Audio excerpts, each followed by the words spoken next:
মামু দুইবার কইলে মা কয়বার কয়? দুইবার মা কইলে মামা হয়।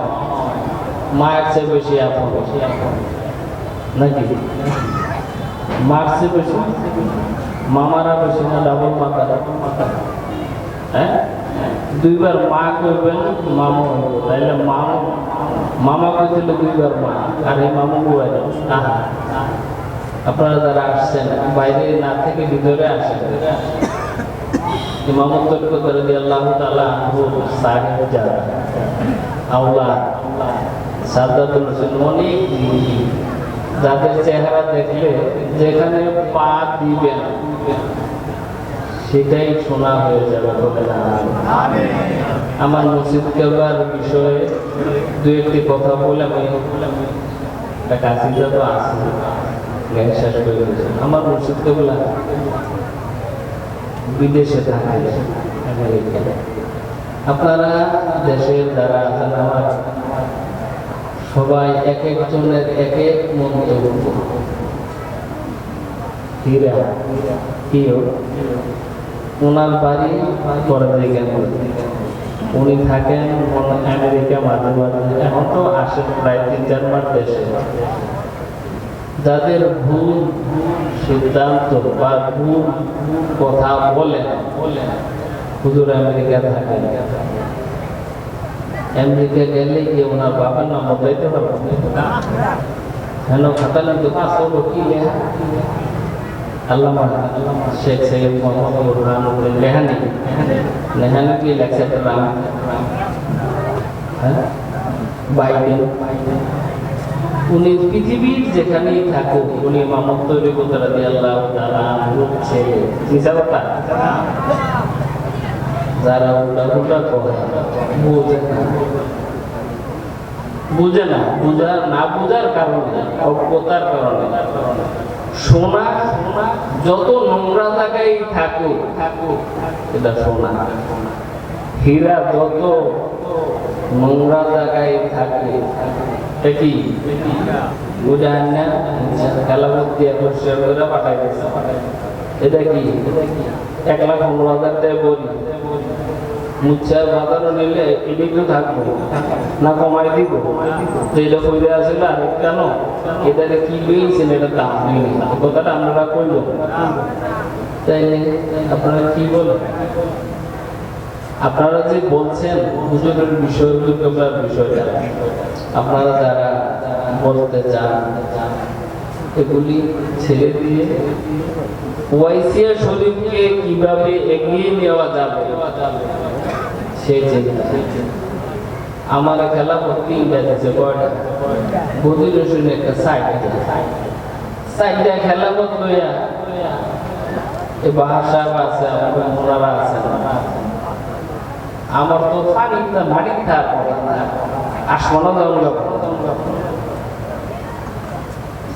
আর যারা একটা খেলা হ্যাঁ বলিয়া খালি আড্ডা না বুঝা, মুর্শিদকে এমন ভাবে ধরবেন যে মুর্শিদ আপনাকে কালবের সবক দিয়ে আপনাকে এগিয়ে নিয়ে যাবে। অশান্ত আত্মা নফসে আম্মারা নফসে মুতমাইন্না করে দেওয়ার দায়িত্ব মুর্শিদের। কার? মুর্শিদের এখানে যাইছেন কি সারা রাতে আসবেন, হুজুরেরা কইব বাসায় ওয়াজ করে চলে যাবেন, কিছু নেবেন নেওয়ার জন্য আসবেন।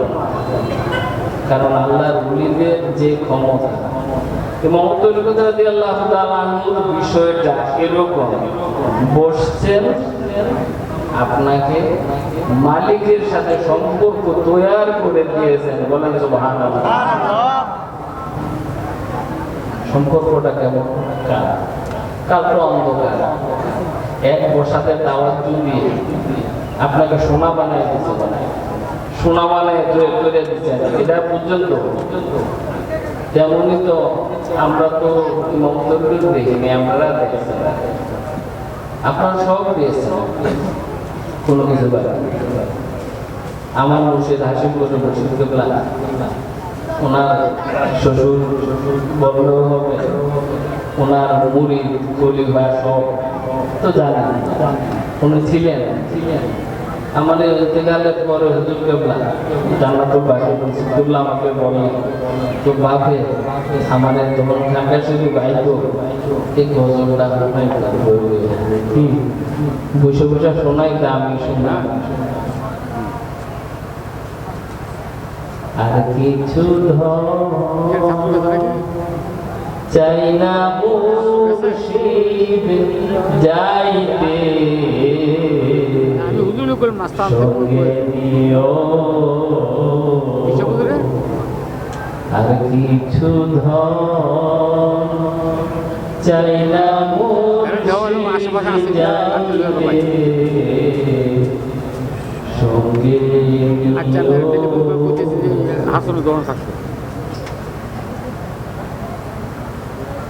বাজারেরই আতর গোলাপ মুর্শিদ আমার অঙ্গে নাচিটায়, তোমার পায়ের ধুলা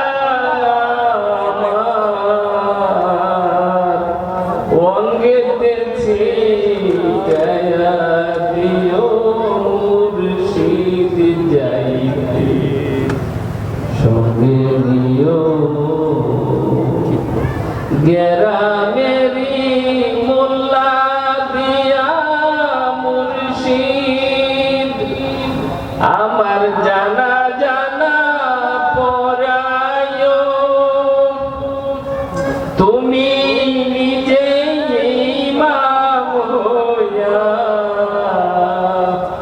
তুমি নিজে ইমাম হইয়া জানাজা পড়ায়া দিও মুর্শিদ সঙ্গে নিও। আমার বাবার ইন্তেকালের পরদিন ঢাকা থেকে হুজুর আসলেন, আসার পরে কাছে যারা আমাকে শোনায় বাবা গাইয়া শোনাই, যা বলেছেন তাই বলেছে। কি বলছেন? গ্রামের মোল্লা দিয়ে নামাজ পড়াইতে না করছে, আমি ইমাম হইয়া নামাজ পড়াই, আমার মুর্শিদ কেবলা জান্নাতুল বাকি নিজে ইমামতি করছেন না, দেখছেন আর কি করছেন উনি কবর নামছেন। জান্নাতুল বাকি মুর্শিদ কেবলা কারো কবরের নামছেন কিনা আমার জানা নেই। ওই যে কইছে তোমার পায়ে ধুলা, হ্যাঁ ধুলা কবরে দিয়েছেন, সব মিলছে তো। মুর্শিদের চাওয়া পাওয়া, আমি আসছি কি চাইলাম না চাইলাম জানি না। এবং এই কাশিদা বিপরীতে উত্তরে হুজুরে নিজে আবার সকালে কাশিদা লিখে আমারে কইতাছে, এটা লিখছি তুই কি কস দেখো, যে জন হয় মুর্শিদের পাগল মুর্শিদ থাকে আর সঙ্গে, আপনারা পন্থা কেনা মিশে যায় রঙ্গে রঙ্গে মুর্শিদ থাকে তার সঙ্গে, যে জন হয় মুর্শিদের পাগল মুর্শিদ থাকে তার সঙ্গে। মুর্শিদ আমায় কিনা লয়া নবীর হাতে দেয় সপিয়া, মুর্শিদ আমায় কিনা লয়া নবীর হাতে দেয় সপিয়া, নবীজি মোর জামিন হইয়া, নবীজি মোর জামিন হইয়া আল্লাহ রে দে অন্তরঙ্গে মুর মুর্শিদ থাকে তার সঙ্গে। মুর্শিদ রাজি, রাসূল রাজি, রাসূল রাজি, আল্লাহ রাজি। মুর্শিদ রাজি, রাসূল রাজি, রাসূল রাজি, আল্লাহ রাজি। নবীজি তো রনির মাঝি, নবীজি তো রনির মাঝি। তরাইবে তু পান্ত রঙে মুর্শিদ থাকে তার রঙে। আপনারা মুর্শিদের দরবারে এসেছেন, আমার মুর্শিদ গুলো এসেছেন চাওয়া পাওয়া। মুর্শিদের দরবারে আমরা বয়ান করি, তিনি পানাফি শেখ থেকে আধুনিক মুর্শিদের মধ্যে পানা না হয় আল্লাহ রাসূলকে আমরা পাবো না। পানাফি শেখ থেকে যদি অর্জন করে মুর্শিদ আমাকে আল্লাহর হাবিব সাল্লাল্লাহু আলাইহি পথে পৌঁছে দিবে। আর আমার জন্য দোয়া করবেন। আমি অনিন্দের বক্তব্য রাখছি। দরবারে সবাইকে সালাম, এবং এখানে যে আমার মুর্শিদ কেবলার কদম বুঝি কদমে চুমু দিয়ে দরবারের সকলের প্রতি সালাম জানিয়ে আমার